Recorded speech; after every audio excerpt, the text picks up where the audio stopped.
Hey guys, Patrick Wind here and welcome to this training model in which we're going to talk about the delivery column and then about the delivery insights. So these are actually very important topics because the delivery column is the backbone of the Facebook communication to us, okay? It communicates you not only the current status of your campaign, etc. or at delivery, but it also is a very good indicator on the actual learning phase, okay?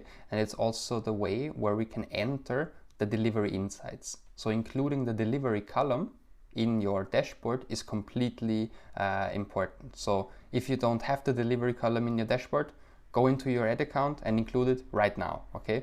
And you remember how to do it? Well, very easy. You could either click on this button here, so add one additional column, or you go in here, customize columns, and then you search for it. It's called delivery, or in Spanish, for example, entrega, okay? So you search for it in the language you have your dashboard, okay? And then you click here and then you add it to the dashboard. So having the delivery column is of outlasting importance, okay? It's really important, and really have it also already on the left side because that's the way where Facebook communicates to you all of the status, okay? So and there are many status options that they communicate to us. For example, we have active, inactive, scheduled, not delivering, completed, not approved, or in review, okay? And all of these, well, even more in draft and deleted. So all of these insights, they communicate to us in this column. And therefore, they include the delivery column in all of their important dashboards. They even have their own dashboard for delivery, okay? So you see it's always there, and that's for a good reason. I mean, independently of which standard dashboard you choose, okay, the delivery one is always one at the very first one on the left. So it's really very important to have it in your dashboard, okay? And therefore we also include it in our full funnel dashboard on the very left, okay? And now, what does this delivery column actually tell us? Well, as I said, it communicates the status, if something is in review or not. So as you very well know, if I would change this one now, it will change from active to in review, okay? It would also communicate if we have too much text. If we have too much text in one of our creatives, which is of course very valuable for us. If we are wondering why a specific ad didn't work so well, okay? Here, luckily, all of them are either active or not delivering. So you see this one, for example, and this one did not get approved, okay? Let's see what could probably be the reason for this one. Well, because it looks probably like a spam, okay? With too many emojis, and the image here probably looks like a spam to them. Like for free. It probably looked like a spam for them, and therefore it did not get approved. And you see, all of this information we only get in the delivery column, so it's very important to include it. Then, besides the status, they also communicate us the famous learning phase here, and that's the only place where we can find it, okay? You see, we need about 50 of those conversion events as we're optimizing on purchase, okay? And this one is, see here on at set level, the conversion event is purchase.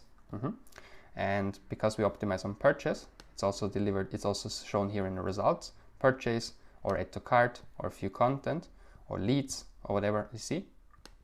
This one is demonstrated also here in the results overview.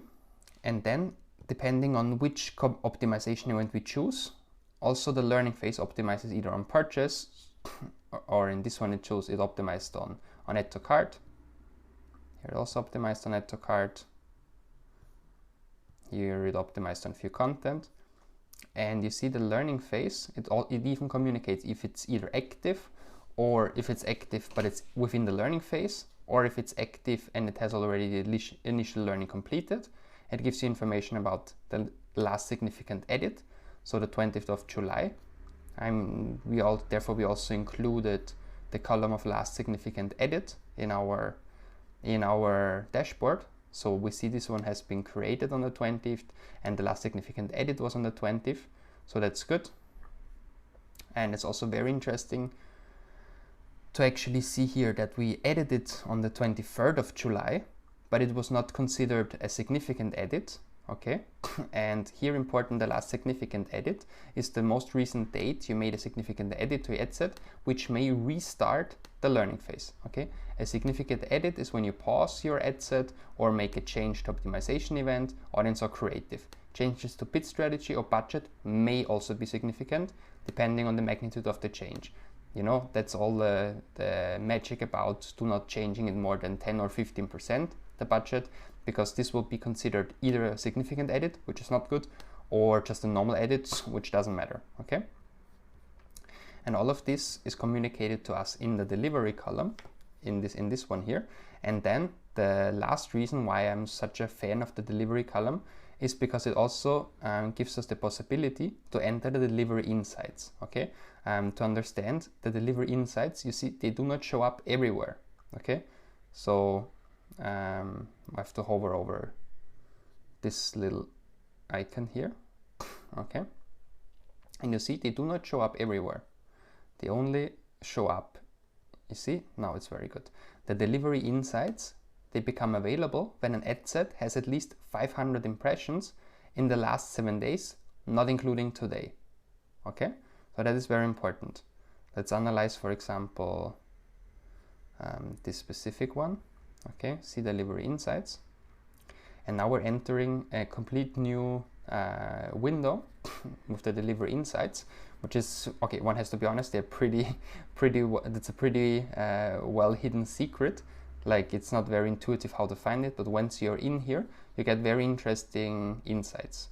Okay, so you see a good overview of the performance. Okay, and you see, for example, here it was optimized on add to cart. You see how this one has actually performed over the past days. And the good thing here about the delivery insights are these three options. So you have audience saturation, you have activity history, and you have auction overlap. Okay, and you also have a nice explanation of all of them. So let's go see, for example, audience saturation. Audience saturation, your audience becomes saturated when the same people continue to see your ad instead of reaching new people, or when they stop responding to your ad. And this may cause ad performance to drop. Okay, then how it's used. If the results you care about, for example, conversions, and your first impression rate are significantly declining, consider showing a new creative to your audience or changing your audience. So this is very good. When it comes to creativity fatigue, it is very important to understand, like, what's the percentage of people in my audience that see the ad the first time. Okay, so in a chronological way here, when we started showing the ad, like over 60% okay, when we show it the first time, of course, the day before it should be 100, and then on the second day 95%, so around 5% have already seen it once. Okay, and the other ones see the first time. Then on the next day 86%. So the first time impression ratio, of course, always has to decline over the days. Okay, so it always gets lower and lower. And on the other hand, you have the audience reached ratio, okay, which is the percentage of your estimated audience size you have reached so far.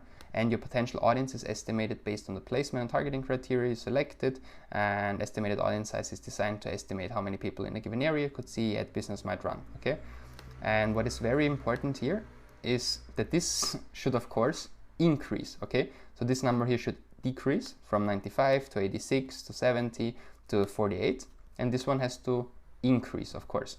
So imagine that I have an audience of 1 million people. Of course, I do not reach 1 million people the first day, but from day to day, I continue reaching more and more people. And this one is a very important column that I show many of my clients because when they claim, Patrick, my lookalike audience whatsoever does not work anymore because I burned my audience already. I have shown it to everyone in my audience. And I'm like, okay, that's a broad statement. Let's take a look with data if this is true or not. And then we always go inside this delivery insights here into the audience reached ratio. And even though they've spent thousands and thousands of euros or dollars on one specific audience, we see that this audience reached ratio is is actually always very low. It's like 40%, 50% if they have spent thousands of euros on that. And we see that we still have some potential in this audience because we haven't reached all of them. And in this specific case, we have only reached 7% of the audience, okay? So 93% of this audience, we have not even shown one single time our ad. And out of these 7% of people, actually around half of them see the ad the first time. So if I just analyze this part here in Delivery Insights, I can clearly see that I have a long way to go still for this audience. Half of the people that see the ad see the first time, okay, and 93% of the audience I have never reached, okay. So that's very interesting. And here I also get an absolute number of what's the cumulative reach. So okay, 7.1%, but how many people are this actually? So in the blue, in the orange line, I see like every day I reach new people, and cumulative, so adding them up, I have reached around 60,000 already in total, okay? That is, okay, around 60,000, so 56,000. I also can see the first time impression ratio. As I said, this one has to go down, of course, by the days. And then the audience reached ratio has to go up, of course. But here I like to play with the reach cumulative especially. Then we also have the tab Activity History. Here we see which kind of edit has been undertaken and when, okay? We see exactly which item has been changed, okay? And here in the auction overlap, that is something that I found tremendously interesting. Here we see how many times our own ad set has entered an auction with another ad set of ours, okay? And we can even click on it and see which one is it. And usually the auction overlap rate should be low. Here 30% is already worrying, okay? So I would say if it's below 20%, everything is good. So 9% is okay. Like all of these numbers are of course great. And what does it mean to have an auction overlap rate of over 30%, which is too high in my opinion? So here I would be worried to have a strong overlaps, okay, between this ad set and a similar ad set. And we see that it both days, actually all the time, it overlaps clearly with this one ad set, okay? It actually all the time overlaps this. It overlaps with exactly one other ad set, and it overlaps all the time with that, okay? So I would really take a look at it and try to combine them. So if I see numbers like this, so 30% auction overlap rate from this ad set to another one, I would strongly consider combining them and do not have two ad sets for this auction, for this audience, but have both audiences within one specific ad set in order to combine them and do not let them fight against each other. So this is of course an interesting analysis and gives us clear recommendations. So on the one hand, we see that we should combine this ad set with the ad set that we're in right now, okay? On the other hand, we've seen all the changes that has been undertaken to this specific ad set. And last but not least, one very important analysis is how many people of our audience have we actually reached already? So only 7%, 60,000 people in the audience. And what's the percentage of people that see the ad the very first time, okay? So guys, that was very interesting for me. I hope you liked it as much as I did, and I'm looking forward to seeing the next videos. Goodbye.